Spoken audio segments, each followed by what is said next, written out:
Hey girls, it's Mercy here, and today I'm going to be telling you about how Prep Dish changed our family's dinner table. Every week, my mom gets an email with the meal plans, grocery lists, and preparation instructions for the week. She lets us pick our favorites from their paleo, gluten-free, and super fast meal options. I am the pickiest eater in this family, and girlfriends, this food is delicious.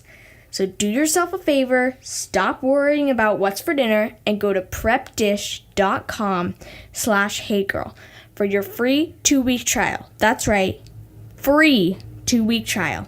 And that's prepdish.com/heygirl.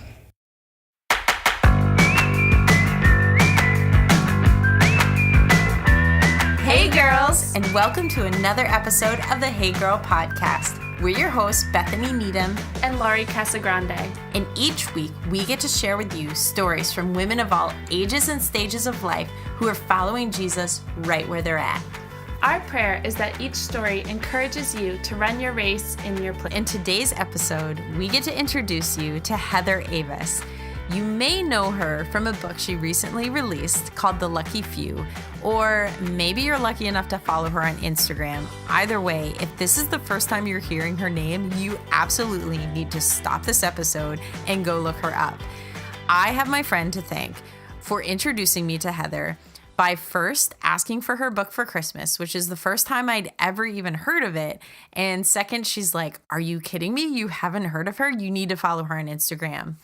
You know how you have those accounts on Instagram that are like the happy place?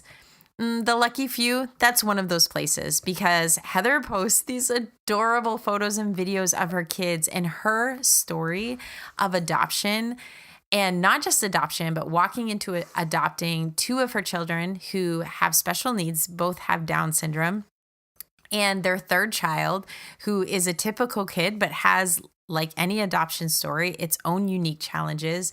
But her and her husband have done just an incredible job of really speaking out for those kids, basically advocating for kids with special needs, for kids who may otherwise be overlooked or we don't think about.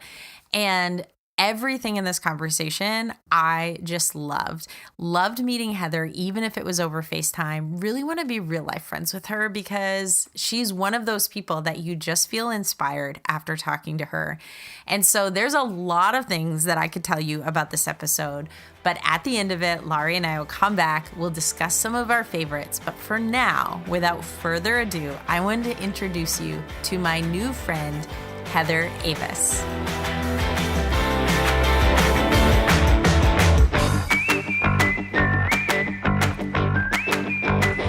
Listeners, I am beyond excited to welcome my guest today, Heather Avis. Thank you so much for coming on Hey Girl.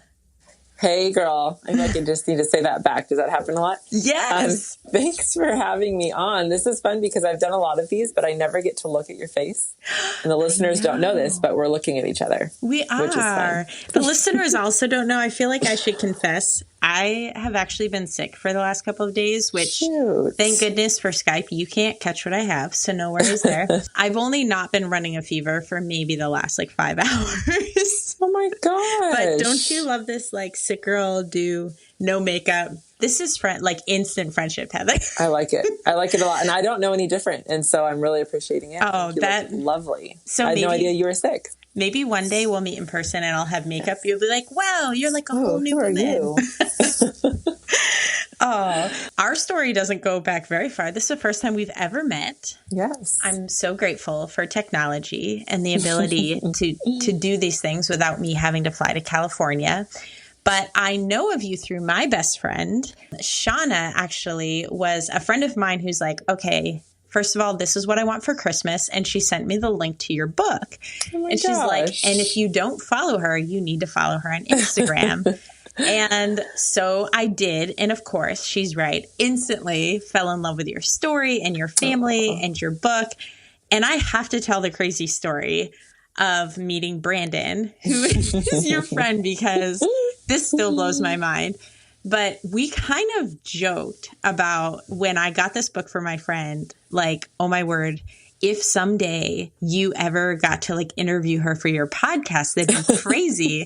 And of course, I'm always like, yeah, that's probably never going to happen because why would I ever meet her or get connected? And I actually did send you because I always, what's the worst that could happen? I think I sent out a, hey, on Instagram, like messenger, or I did you send me a direct message? Yes. Okay. I just have to say that this isn't to be like braggy, but since on stories, you can reply to it goes to direct message. You know what I mean? For anyone who follows Instagram, I get hundreds and hundreds of messages. I don't know how many are in my inbox. And I just turned off stories because I miss these ones. Like I miss the ones that are not just like an emoji, Oh, gotcha. Because there's like hundreds of like heart emojis or whatever in response to a direct story. I didn't know you could do that. So you can turn off direct messages on stories. That's so smart. Well, so anyways, I would have replied. I honestly didn't see it. And I don't know where it is. It's lost forever. In my mind, I'm like, she's way too cool to reply, and I'm cool with that. Like, I am confident in my uncool. But for sure not. Okay, so go back to your story. Well, of course, I end up in San Diego at this. It's a long story, but a meeting that I probably had no business being at, but I'm there. And I'm at this table with complete strangers. We're all meeting for the first time. And the get to know you question is, name a book that has impacted your life this last year. And it got to Brandon, who I'm saying his name now because we've met, but I didn't know him. And he gives a super honest, which I knew I liked him right away because he's like, I'm going to be real. I'm not really a reader. He's like, however, a friend of mine wrote a book and I read it. I thought it was awesome. And then he's like, the book is called The Lucky Few. And I just like, wait a second. I totally fangirled in the moment. And he's like, have you heard of it? And I was like, have I heard of it?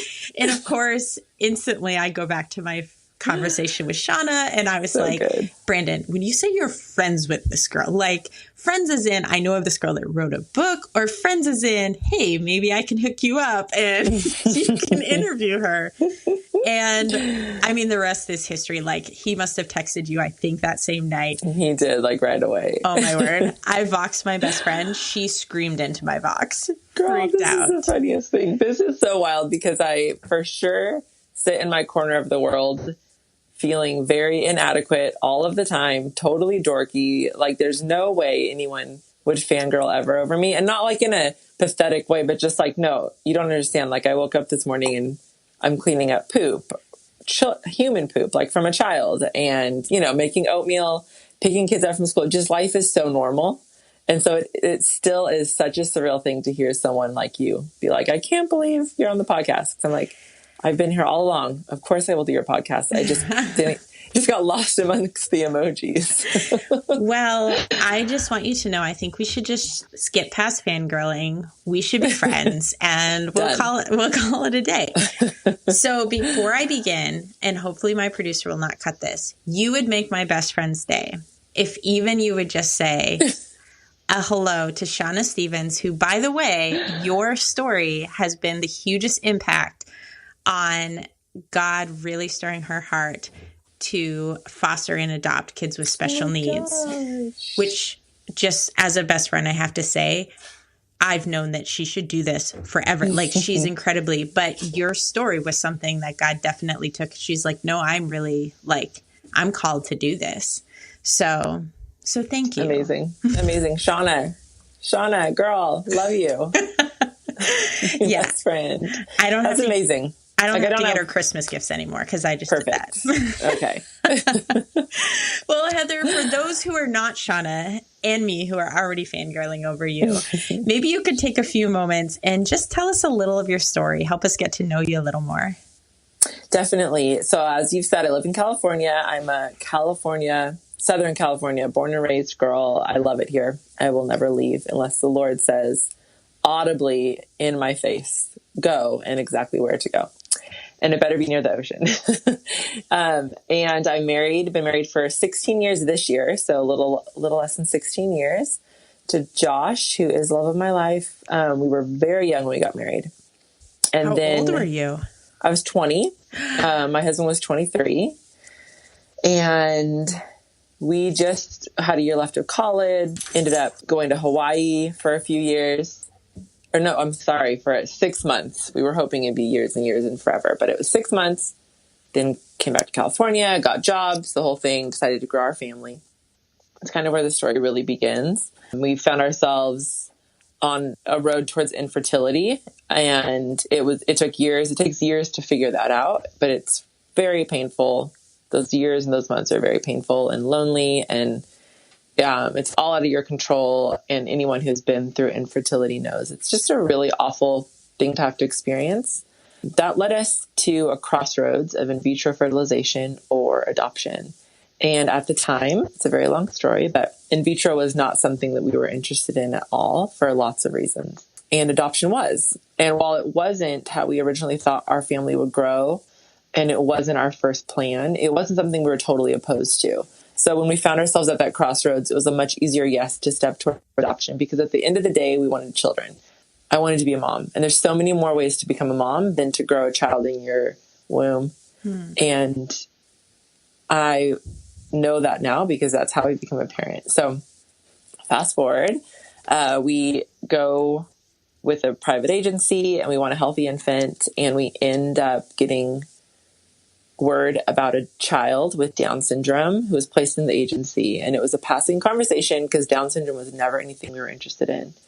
And it turned out this baby ended up needing open heart surgery. She had a congenital heart defect. She was born with a very serious lung condition that we were told was incurable, called pulmonary hypertension.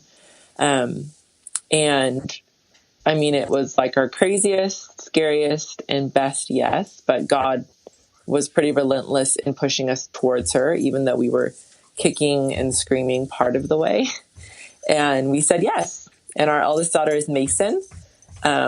She's now 9. So that journey started a little more than 10 years ago.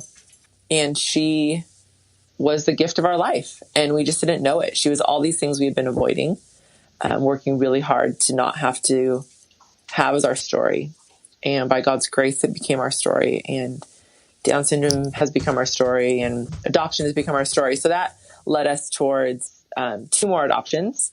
A few years later, we adopted our middle daughter. Her name is Truly, and she came to us through the county, San Bernardino County at the time. She had no special needs, although she is very high needs, just not like in the category of different ability at all.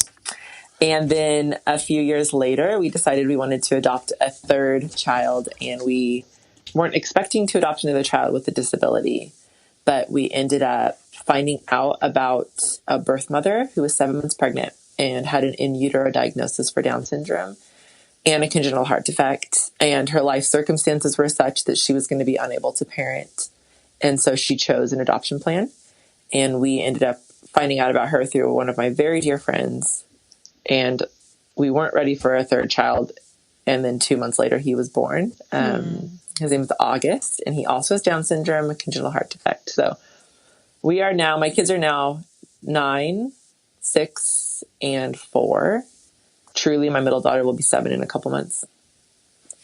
And yeah, here we are. I mean, that's kind of my story. There's a lot more to it, but we are living out this life that I really thought I never would have thought was what I wanted. And it's far exceeded any expectations I ever had for what life could look like. I think that's such an awesome, even just what you said, it exceeded what I thought life could be, but obviously not the plan you set out. First of all, adoption versus, as you said, growing a baby inside of you. And then not just adoption, but okay, now we're taking another step in a direction we didn't think we'd go. Mm-hmm. So tell me a little, because I think about moms facing that in different ways, whether it's moms who are considering adoption, who this is not even on their radar. Like, I would not have even thought of adopting a child with special needs, or a mom who maybe they're facing that diagnosis, whether it's in utero or they have a baby and they're facing a diagnosis of special needs of some kind. Would you say for yourself that there is something about you that you just kind of knew, hey, I'm made to do this. Like something that was that, you know how like some people, whatever that is they do in life, they're made to do it. And other things you're like, no, I just did it. And God showed up. Yeah. I think it's both, because I can look back on my childhood and on the things I was drawn to throughout my adolescence and even into college and my adult years prior to becoming a parent. And I can see ways in which God was putting me in a place and a time with certain personality traits that would then manifest into being able to say yes to adopting these children with Down syndrome. I think that there is that piece. I think bigger than that piece is God loves all people, and people with disabilities are his creation for his glory. And so knowing that even if I didn't have these other like predispositions, is that a thing, on my life? Sounds like a word to me. That God, I think, was calling me to this irregardless of what my history is or what I'm predisposed to. Does that make sense? Yeah. That God is, I think that there is always a time and place for all people to step into the scary things God's calling us to, and that looks different. I think, though, as people who love Jesus, that there is a time and a place always to step into caring for people who are orphaned or find themselves fatherless, or children who are different, people who are different than us. That's always available to us, no matter what our background is or what our personality is. Yeah. Absolutely. What was it in stepping into that with your husband? How did that work? Because I think of sometimes as a wife, like wanting to do things, especially things that maybe are outside my comfort zone, or they take courage, like to step into something. That there have been times in my life where I feel like my husband and I are on the same page, and times when it's one or the other is like, no, let's do it. And the other one's like, let's not. Yes. What was it like for you and Josh making these adoption decisions, not just once, but 3 times? Yes. At the root of it, we were always on the same page, and it took us different times to get there, but pretty close together. And once we were both there, we were there, like rooted in that. Yes, we are doing this. And from that, we had lots of moments of back and forth. And I really attribute it to God's grace over us, that there were moments where I was freaking out and like, we can't do this. We have to second guess all of it. And Josh was like, we have this, right? Like, remember who we are. Remember what we're called to. We've got this. And we would switch that role a lot. But that foundation of knowing that that this is what we were going to do, it was there. And that made each adoption decision a lot easier. I love that imagery of like a moment when maybe you're freaking out. Your husband is like, no, we got this. And then it can swap. The joys of partnering with someone is, okay, when I'm weak, you be strong. Yes, it's so true. And in an adoption, for anyone who's done it, and then even just in parenting, it is a freaking roller coaster. So it is like the ups and downs and the jerks side to side are out of this world. And you've got to have someone who knows you well and who can pull you back in. And there were moments where we're both like flailing around, freaking out, and moments where we're both strong. But for the most part, it was a give and take. What would you tell a young woman or a married woman, whomever that might be considering adoption after having gone through this journey 3 times? Like just practical, hey, here are some things that we learned as far as how to step into that. What are ways that you even kind of got educated or whatever it is on how to even go through that process? Great question. My first piece of advice is just do it. Very Nike of me. Just do it. You want to adopt? Great. Just do it. I get asked a lot, like, what do we do first? And all 3 of our adoptions were so different. We know so many people have adopted, and it's so different. And I honestly say a good old Google search is where you should start. There are hundreds of ways in which you can adopt. I think that doing a county adoption or whatever, in California, it would be called a county adoption, and those are free. Everything's paid for, not a cent comes out of your pocket. They're a little bit riskier in terms of the child you're going to most likely end up parenting, but very, very worth it. there's a foster care crisis in the United States. So if you're really serious about adopting, then I think that is a really good place to start. If your heart is drawn towards a certain country, then you're going to have to do some Google search there, because I don't know anything about international adoption. So start looking on social media, start following families, start reaching out, start asking questions. And you got to find out what it is that's best for you, but you got to type something into that Google search. Is there anything that you learned in either of or any of your adoptions that if you had it to do over again, something that you're like, hey, this was something we learned the hard way, or I would caution you against this? Not that we had to learn this the hard way, but I would caution people against being too close-minded in what their adoption looks like. We went into our first adoption wanting a healthy infant, wanting very little, if any, contact with a birth family, thinking we knew what it would be like to have a child who's a different race than us, and thinking that'll be fun. And I wish that I held all those things with open fists. We ended up having to, but it was harder to let loose our grip had we just started with that posture.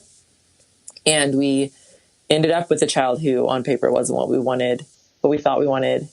And we ended up having this incredible relationship with our kids' birth parents, in which they've been to our home and we've been to their home. And it's very open, and something I was so terrified of that I'm just unbelievably grateful to have. And being a white family raising a child who's a different race than you, it's not a fun thing to step into. It's a really serious, hard thing to do that you have to be incredibly intentional about for the health of your child and the health of your family. So those are all things that I've learned along the way. We have a term, at least when my kids were little, when they were learning a lesson that applied to something so much bigger than that specific thing, we always like, this is a life lesson moment. And to me, that's such a life lesson moment that we hold things loosely when God leads us someplace, because the specifics of that could be totally different than what we walk in. And I just look at, again, from a distance, following you on Instagram, which I just encourage our listeners, pause the tape and go and follow your family. I also, by the way, follow when you link people, like you just had a family on there, and I went because you just met with them. I'm totally going to drop Caramba. Yes. Caramba. They're one of my very favorite Instagram follows. Oh my goodness. They're on the top of my list for sure. They're an incredible family. They're fantastic. And I think your family in particular, I follow a lot of different people on social media for different reasons. Some people, it's inspiring. Other people, it challenges. Your family has this incredible combination of, yes, it's inspiring, but gosh darn it, it just makes me smile with your kids, and like from everything from their adorable. If I see one more photo of August in Uggs, what are we supposed to do? Is he not the cutest thing ever? And I'm not faking any of it. Like, he legitimately wants to wear purple Uggs all day long. Everywhere we go, he's like throwing a fit and we're taking him off. They're so big on him. Yeah, it's ridiculous. I actually want to fly back out to California just to spend the day with your kids and be like, can I just hang out with you guys? You're the best. They're pretty great. We're a hot mess as well, but they're pretty great. All the best families are, truthfully. And if we're being honest, all of us have at least some of our family life is just a hot mess. So for sure. We're just a real life conversation. That's just the truth. Yeah. So you've been doing this journey for a while, and one of the things that connected me to you was your book. You recently, well, not terribly recently, but within months, released this book. Tell me a little bit about the decision to write a book. I'm thinking like mom of three, not only 3 kids, you've adopted 3, 2 of special needs. It's not like you have nothing going on in your life. What was it like to make this decision, and what was that process to get to the idea of writing a book to actually it's on bookshelves in people's hands? Is that wild? Still wild. I had a publisher approach me. I did not ever think I'd write a book. I think of all of the incredibly talented writers who have really amazing stories that need to be heard, who are sitting on a manuscript, like sending it to publisher to publisher, keep it up. But I somehow had a publisher just contact me. And there were some details in between there, but that's kind of how it started. And I thought, sure, that'd be fun. Let's give it a go. And then writing a book is a hard work. It's words on paper. It's a discipline. I'm working on a second book right now. I feel like I'm pulling teeth out of my mouth.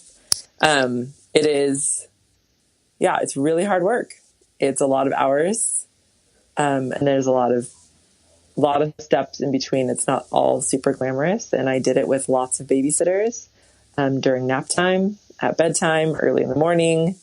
I would write 50 words here, 100 words there. We somehow got it on paper.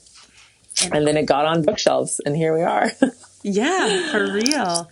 And all of that work, I'm sure that you know this, but in case somehow the enemy convinces you anything otherwise, I just want to make sure it's stated that your hours of investment are already bearing like such incredible fruit. And so thank you and I'm sure other people would want to say that to you. So I'm speaking on behalf of everyone who may not be able to sit in a Skype call or whatnot, but just to say, thanks for keeping at it, for getting the babysitter and I'm sure the nights you sat down and you wrote, and that was the last thing you wanted to do was write more words.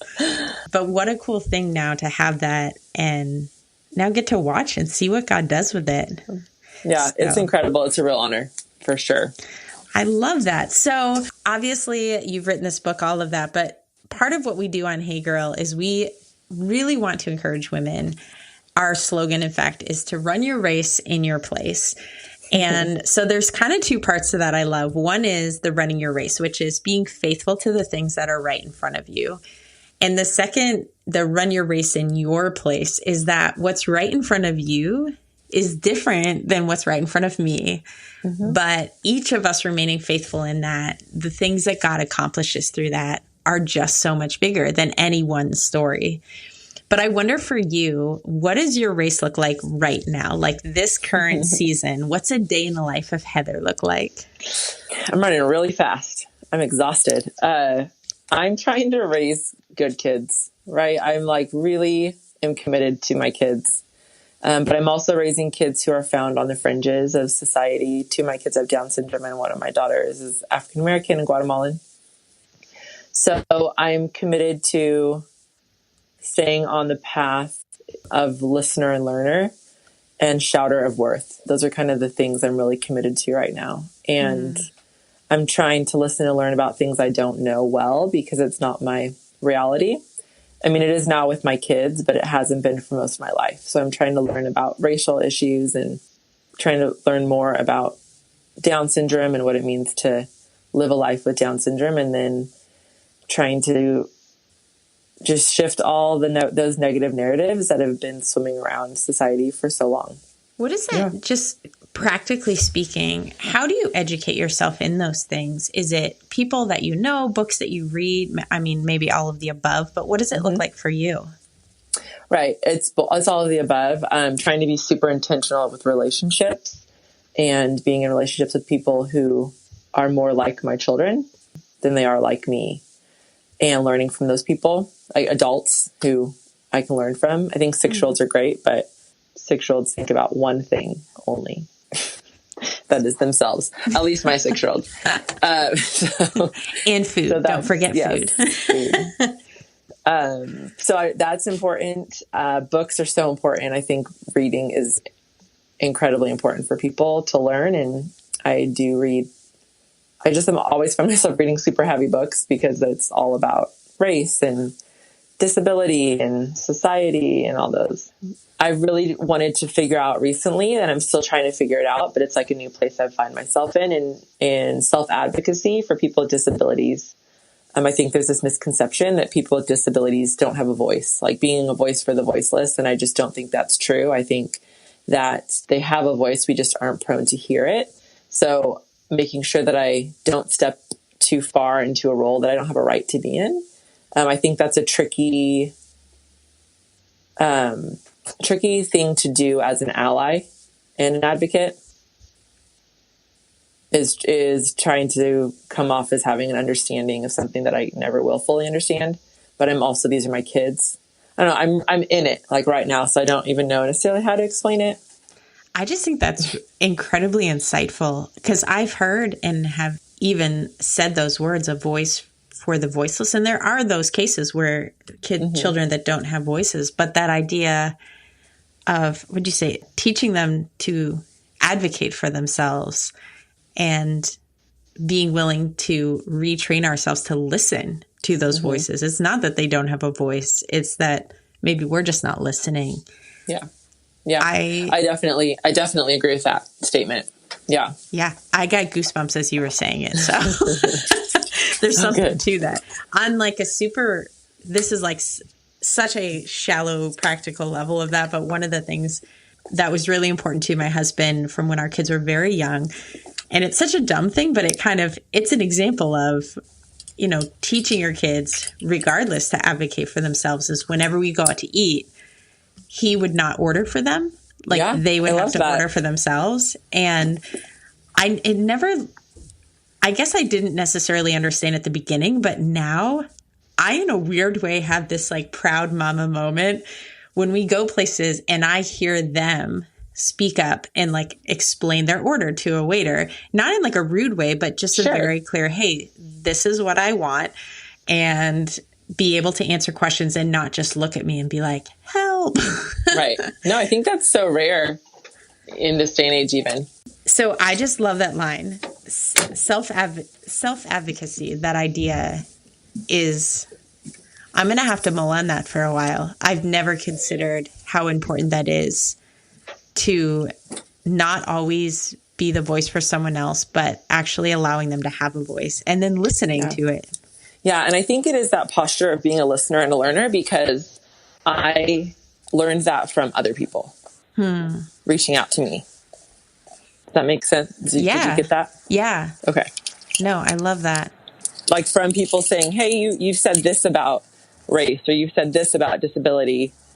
Like, here are these self-advocates who are saying the same thing or in a different way. Absolutely. So I wonder then, your journey, now I'm just processing out loud with you, but the journey as a mom is that, how do you transition your kids from, because there's that side where we are the voice for our children. Absolutely. Sure. Yes.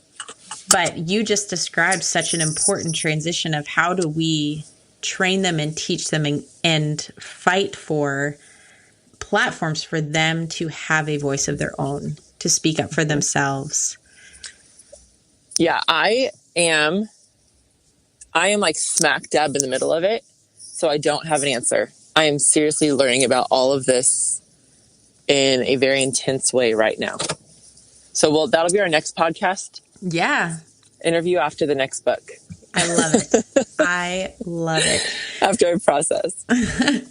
So then tell me this. Right now, 9, 6, and 4, what is something in this season that you're just really excited about? Oh, man. I'm excited about my career. And I've always been a stay-at-home mom. And then slowly I became a writer. And now I have this career in which my job is to share about how awesome my kids are and get paid to do that. And that's pretty amazing because it allows me to be their mom still fully. Yeah. And I'm traveling, which does take me away from them for speaking gigs and things like that. But it's kind of like a dream job. I'm pretty excited about it. That's awesome. And that's like every mom's dream job. Right? I would like to get paid to tell you how awesome my kids are. Yeah, that's kind of what's happening. And it's pretty cool. And the response has been amazing too. I love that. So then obviously in every season of life, there's what we're excited about and what's awesome. And then there's just what's challenging. What does that look like for you right now? Okay, it's the same answer. Isn't that wild? The most challenging thing right now is having a career that's essentially full-time and having my kids. So my kids are my career, but it's really, being a working mom is no joke. It's hard. And I spent the majority of my motherhood not working. And my husband and I are still figuring that out. And we definitely believe that we have a full partnership in how this looks.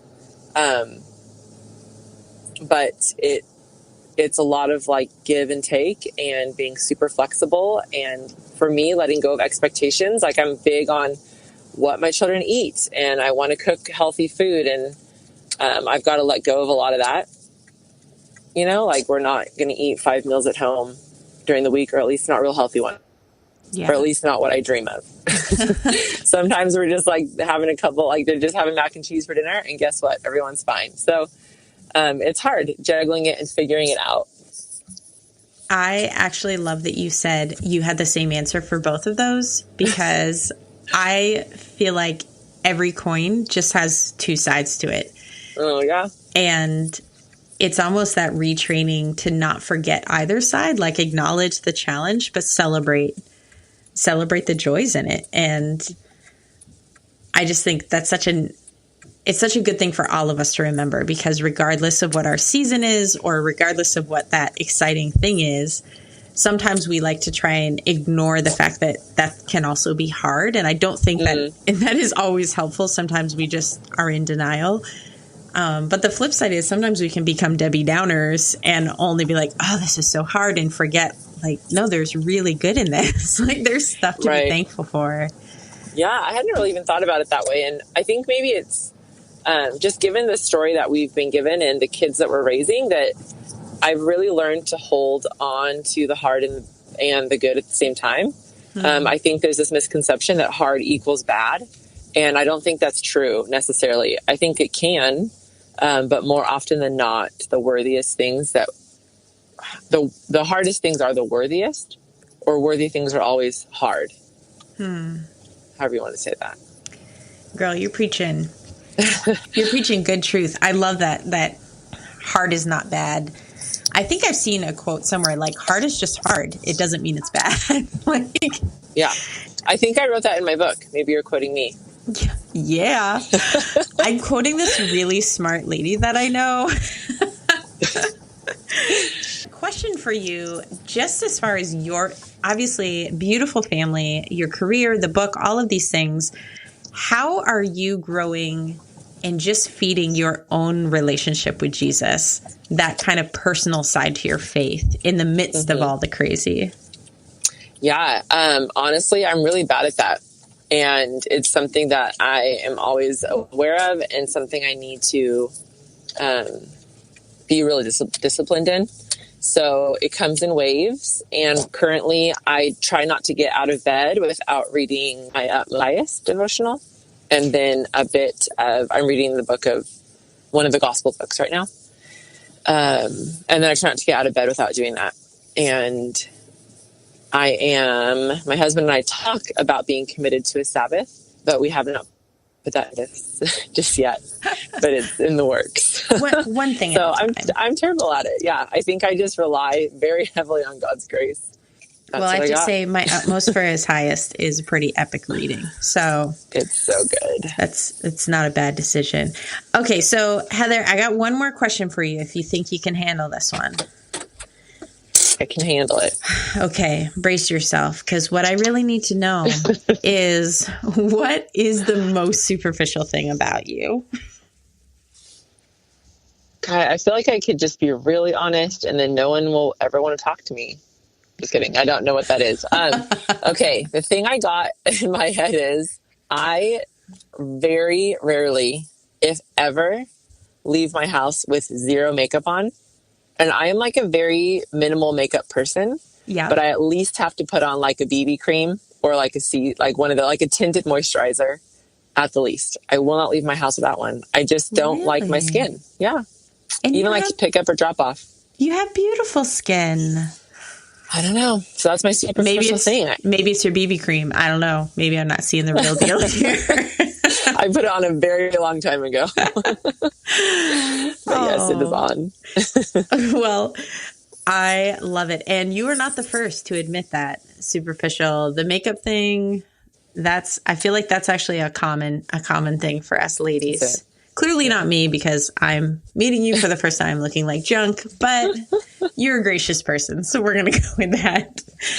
I'll add this to it, on Instagram, because I'm on Instagram a lot, and the stories, and I've actually said this out on my Instagram account, stories, there's like all the filters where you can do like a puppy or whatever, but one of them is just like the magic filter. Yes. Have you done that one? And it just is like, and it just makes you look like you have more of a finished face. Absolutely. So I don't usually do a story without that filter. It really makes a difference. Have you know the one that has the gold eyeshadow? Uh-huh. But if you tap it, it changes the colors. So you can try out different eye makeup if you don't like the gold. Try something a little different.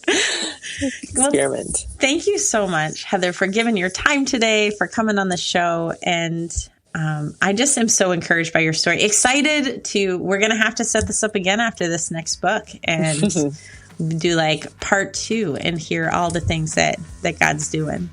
Definitely. Thank you. And thanks for being so flexible and Absolutely. for being the best. This has been a blast. Thanks for having me. Thanks.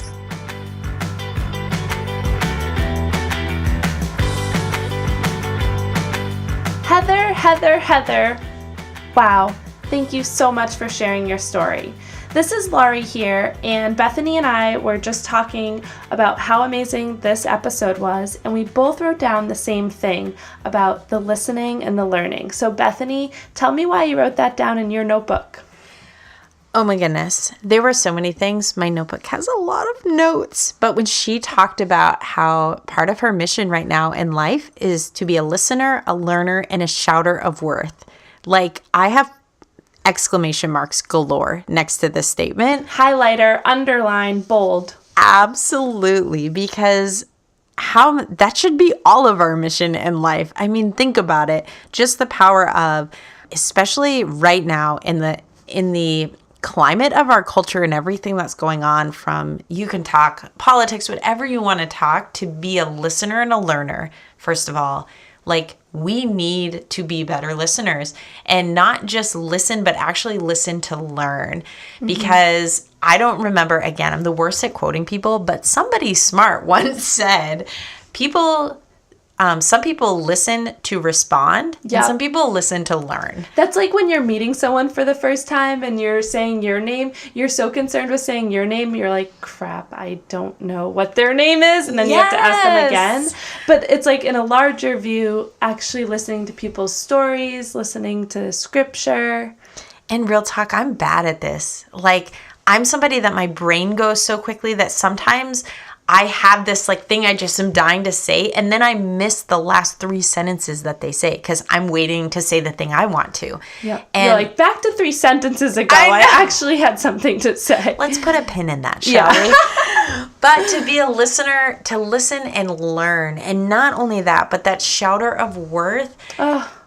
Seriously, all the feels for that, because I know her story is one of adopting these kids from, whether it's with special needs or just adoption in general. These are giving homes and families to kids who need them, and taking the time to shout their value and their worth. And this is a world that I look around and I see that for everyone. How are we doing that for people? Not just shouting of worth for people to other people, but also to one another. Like, Laurie, how am I shouting worth into you? Because all of us, we battle those lies inside of us that like beat us down in our value and everything else. We forget who we are in Christ. And if all of us were on this mission to like listen, lift each other up. Yes, like I am a shouter of worth, y'all. Yes.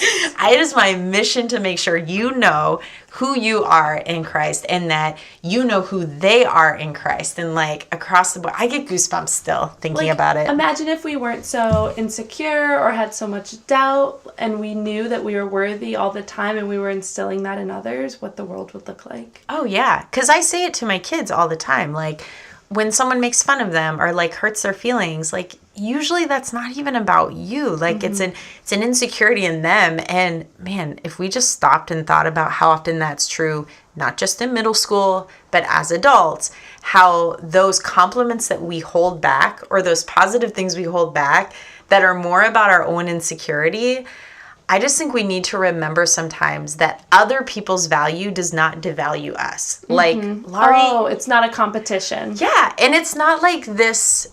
It's almost like this well we think runs out. Like, there's only so much worth to go around. Right. Which is so not true. Or I'm being too strong. This person's going to think that, like, I'm, like, all over them or something, or coming off a weird way. It's like, no, if I like your shirt, or if I like your attitude, or I think that you have a light about you, like, I should recognize that. And not just think it, but say it. Yeah. And to realize, like, you know what, Laurie, you can be beautiful and awesome and hilarious, and that does not make me ugly and not funny and all these, you know what I mean? It's not a seesaw.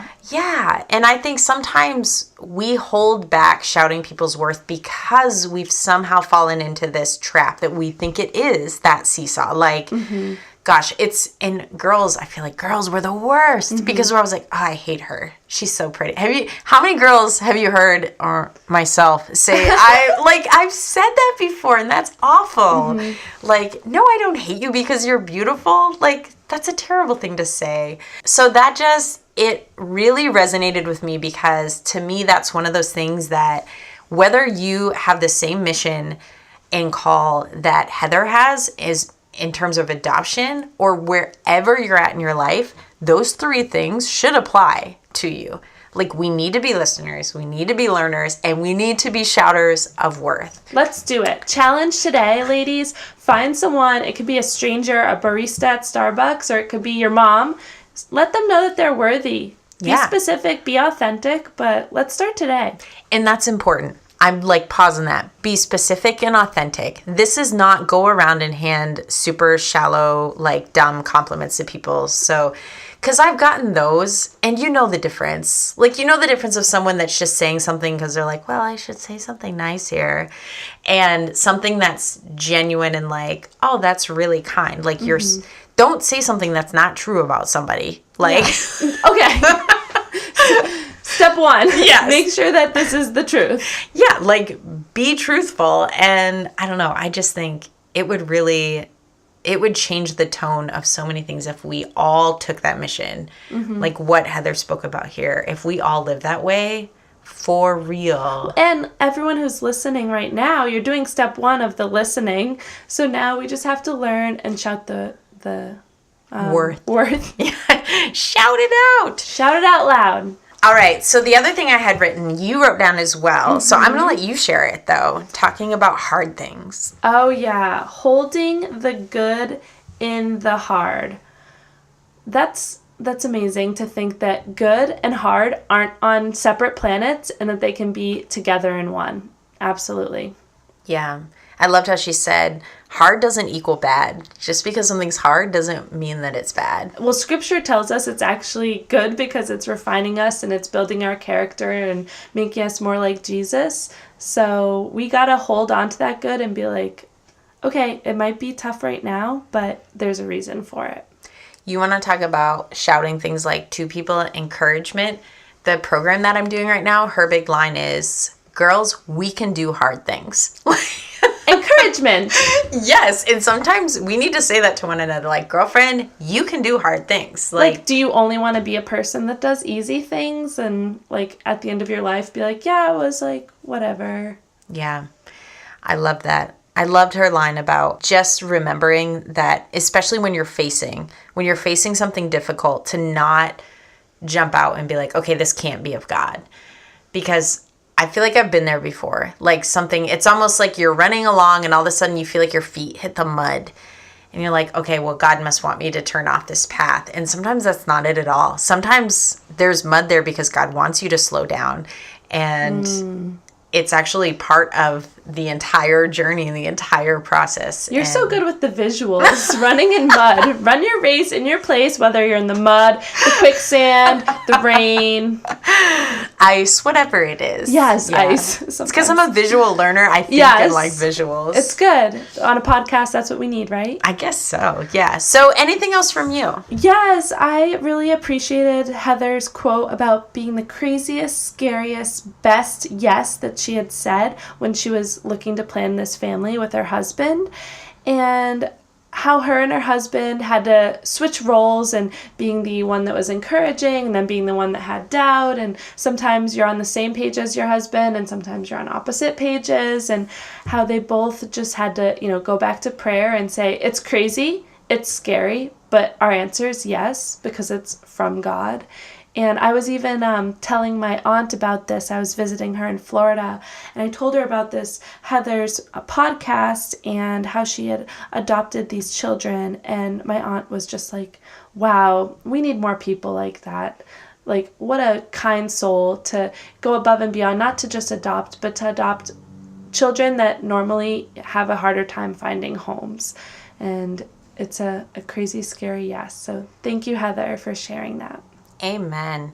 And I will warn you, when you go to follow her Instagram, all of the fears you might have had about adoption and kids with special needs, she does an incredible job of breaking down those walls and making you be like, okay, now I legit want to start adopting kids. Because and honestly, they don't paint this like beautiful, everything's perfect picture. Yeah, she said being a working mom is no joke. I wrote that down because that's, my future someday.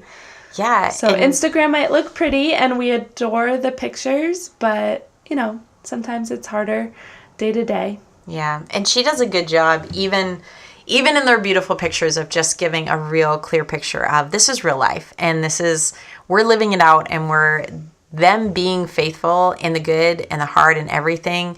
God's using it. And I know that he has already, because I've witnessed it, opened hearts of people who may not have ever been open to that kind of a call in adoption. And really now they're prayerfully pursuing this idea. And I love her advice. And the first advice she gave when I talked, like, how, if you're thinking about adoption, and she's like, just do it. Like, I love that. Like, don't overthink it. This is not like make your pros and cons, like, do it. And it may sound like, well, we should really think it through, but I loved her, and it was challenging to me that as believers, there is always a time and a place for us to be helping orphans and widows. Like, if, for those of you who are followers of Jesus, like, this is not an if, it's, okay, how and what, like, I need to get in this and help. And maybe it's through adoption, maybe foster care, maybe you're a respite family for, if you've never heard of that, for those people who do foster care and they need to have a date night or have a break from it, because it takes a lot out of you. Taxing.